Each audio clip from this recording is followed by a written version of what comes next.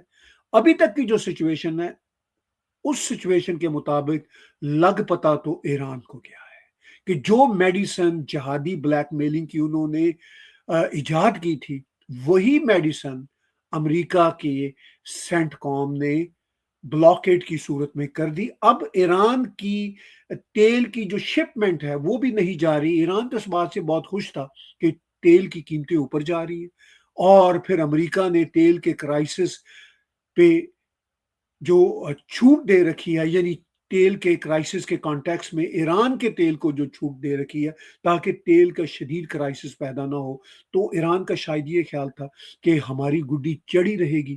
لیکن اب سچویشن ایران کے لیے بہت چیلنجنگ ہو گئی ہے۔ اب پتہ چلے گا کہ ایران اسٹریٹ آف ہرموز میں یہ جو امریکی بلاکیڈ ہے اس کو کھول پاتا ہے یا نہیں کھول پاتا، اپنی طاقت کے استعمال سے وہ کیا کر پاتا ہے۔